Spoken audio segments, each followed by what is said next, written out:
Hello friends, मेरा नाम है नीलेश बजाज और इस वीडियो में हम देखेंगे storage classes in C language. Okay, so let's start.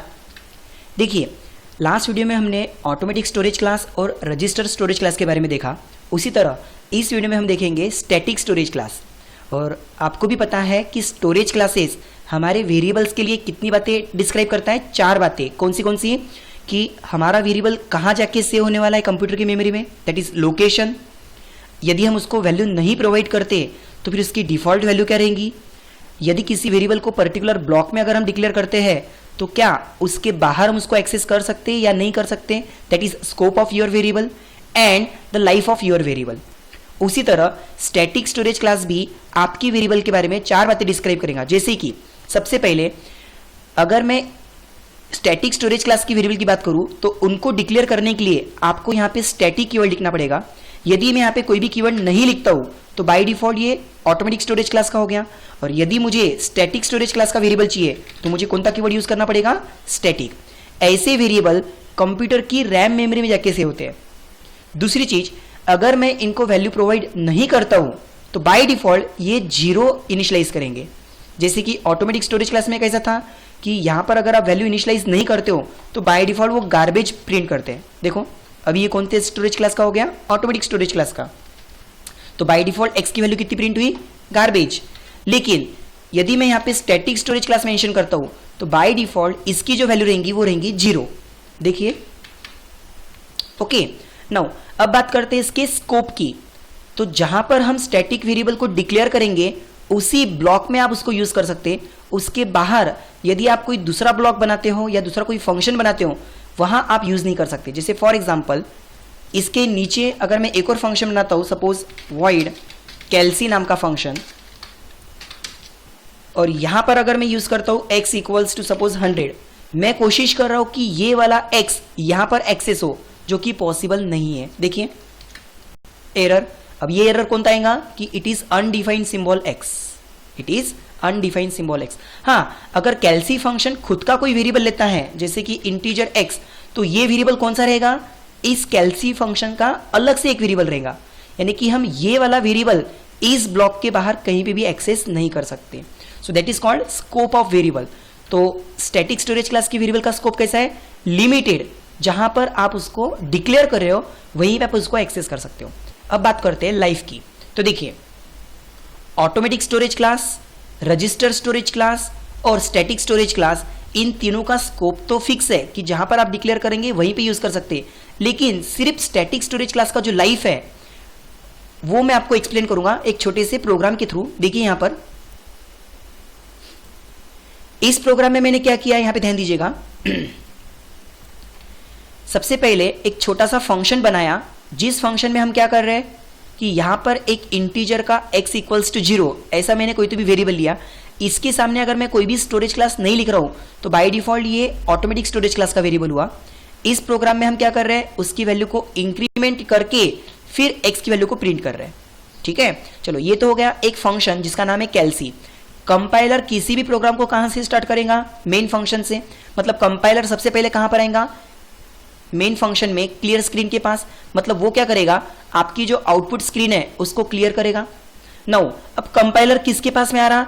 तो कंपाइलर कैल्सी नाम के फंक्शन को कॉल कर रहा। जैसे ही कंपाइलर कैल्सी नाम के फंक्शन को कॉल करेगा, अब कंपाइलर डायरेक्टली कहां पर आएगा? कैल्सी फंक्शन के पास। और जैसे ही कैल्सी फंक्शन के पास में आएगा, सबसे पहले वो क्या करेगा, x की वैल्यू 0, फिर x की वैल्यू को इंक्रीमेंट करके 1 और फिर x की वैल्यू को प्रिंट करेगा। मतलब आपकी स्क्रीन के ऊपर आउटपुट क्या आएगा? Value of x is 1। जैसे ही ये ब्लॉक क्लोज होता है, मतलब हमने जिस फंक्शन को कॉल किया, हमने कौन से फंक्शन को कॉल किया? कैल्सी। तो कंपाइलर कैल्सी फंक्शन को जब कॉल करेगा, सबसे पहले x की वैल्यू कितनी लेगा? 0, उसको इंक्रीमेंट करके प्रिंट करेगा। मतलब आउटपुट कितना आया? 1। ब्लॉक खत्म होते ही कंपाइलर फिर नीचे आएगा, फिर से कौन से फंक्शन को कॉल कर रहा? कैल्सी। तो इस बार वापस से जब कैल्सी फंक्शन कॉल होगा, कंपाइलर कैल्सी फंक्शन के पहली लाइन से स्टार्ट करेगा। मतलब फिर से एक नया x इक्वल्स टू 0, फिर से x की वैल्यू कितनी होगी? इंक्रीमेंट होके 1 और आउटपुट अगेन क्या आएगा? Value of x is 1। यदि मैं यहां पे तीसरी बार और कैल्सी फंक्शन को कॉल करता था तो कंपाइलर फिर से ऊपर कैल्सी के पास जाता था, नए से एक वेरिएबल लेता था x इक्वल्स टू 0, उसकी वैल्यू को इंक्रीमेंट करके फिर से प्रिंट करता था वैल्यू ऑफ x इज 1। तो ये हो गया कि जब आपने पहली बार कैलसी फंक्शन को कॉल किया, आपने वहां पे एक एक्स वेरिएबल को इनिशियलाइज किया, लेकिन जैसे ही उसका ब्लॉक क्लोज होता है, किसका, उस एक्स वेरिएबल का, जैसे ही ये फंक्शन क्लोज होता है वो एक्स क्या हो जा रहा, डेड। मतलब जैसी पहली बार आपने कैलसी फंक्शन को कॉल किया तो एक्स की वैल्यू 0 होके प्लस होके 1 मिला, लेकिन जैसे ही वो फंक्शन क्लोज हो रहा, सेकेंड टाइम जब आप फंक्शन को कॉल कर रहे हैं तो आपको एक नए से वेरिएबल मिल रहा एक्स, फिर से एक्स की वैल्यू 0 प्लस और फिर उसकी वैल्यू वापस से क्या प्रिंट हो रही, 1। लेकिन यहां पर ऐसा नहीं है।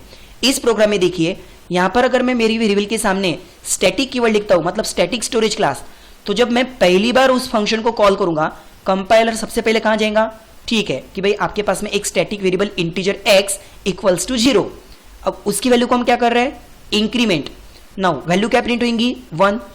लेकिन जैसे ही ब्लॉक क्लोज हो रहा, सिर्फ ब्लॉक क्लोज हो रहा, पूरा प्रोग्राम फिनिश हो रहा क्या, नहीं।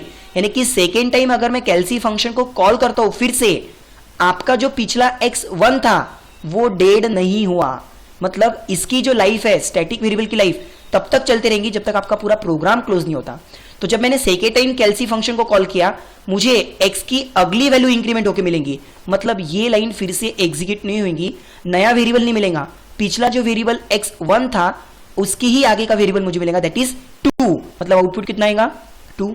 यदि इसके बाद में मैं एक और बार कैलसी फंक्शन को कॉल करता हूं तो फिर से मुझे क्या मिलेगा कि जो लास्ट वेरिएबल x2 था उसी में इंक्रीमेंट होके 3। ठीक है, देखो अब इसी प्रोग्राम को मैं आपको लाइव दिखाता हूं। देखिए यहां पे सपोज इस सभी को मैं करता हूं डिलीट। यहां पर मैंने एक फंक्शन लिया void कैलसी, और इसमें फिलहाल मैं सिर्फ ऑटोमेटिक स्टोरेज क्लास का एक वेरिएबल लेता हूं integer x equals to 0। Now यहां पे मैं क्या कर रहा हूं, उसकी वैल्यू को इंक्रीमेंट करके फिर प्रिंट कर रहा हूं, प्रिंट एफ न्यू लाइन पे value of x is %d, x, और फिर ये फंक्शन होने के बाद में main function that is void main। अब यहां पर मैं सबसे पहले क्या कर रहा हूं, आपके आउटपुट स्क्रीन को क्लियर और फिर कैलसी फंक्शन को कॉल कर रहा हूं।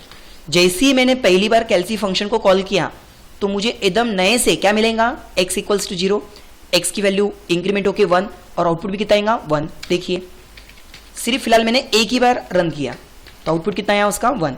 लेकिन यदि मैं कैलसी फंक्शन को फिर से कॉल करता हूं तो इसका मतलब क्या है, पिछला जो x कॉल हुआ था, पिछली बार जब मैंने फंक्शन कॉल करके मुझे जो x मिला था, फंक्शन खत्म होते ही वो x डेड हो चुका है। मतलब यदि मैं दूसरी बार कैलसी फंक्शन को कॉल करता हूं, मुझे नए से फिर से x इक्वल्स टू कितना मिलेगा, 0, फिर से उसकी वैल्यू इंक्रीमेंट होके 1 एंड आउटपुट अगेन मुझे क्या मिलेगा, 1। देखिए यानी तीसरी बार भी अगर मैं कॉल करता हूं तो मुझे नए से x 0 मिलेगा, उसकी वैल्यू इंक्रीमेंट होके 1 और आउटपुट अगेन 1 मिलेगा। ठीक है, लेकिन यदि मैं हमारे वेरिएबल को स्टैटिक स्टोरेज क्लास कर देता हूं तो इसकी लाइफ तब तक रहेंगी जब तक आपका पूरा एप्लीकेशन क्लोज नहीं होता। कहने का मतलब सबसे पहली बार जब मैंने कैलसी फंक्शन को कॉल किया तब मुझे x इक्वल्स टू 0 मिला, इंक्रीमेंट होकर उसकी वैल्यू कितनी हो गई, 1। लेकिन जैसे मैंने सेकेंड टाइम फंक्शन को कॉल किया, अब ऑलरेडी मेरे पास में x है, वो डेड नहीं हुआ, मतलब ब्लॉक खत्म होती सी वो डेड नहीं हुआ।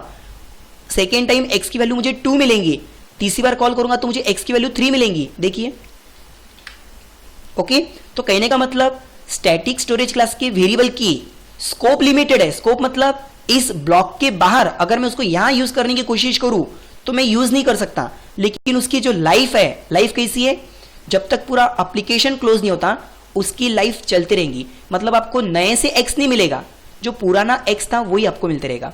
ओके, तो स्टैटिक स्टोरेज क्लास के बारे में हमको 4 चीजें क्या मिलती है कि स्टैटिक स्टोरेज क्लास के वेरिएबल्स कंप्यूटर की रैम मेमोरी में स्टोर होते हैं। यदि मैं उसको पहले से कोई वैल्यू नहीं दूं तो भी बाय डिफॉल्ट उसकी वैल्यू हमको 0 मिलेगी।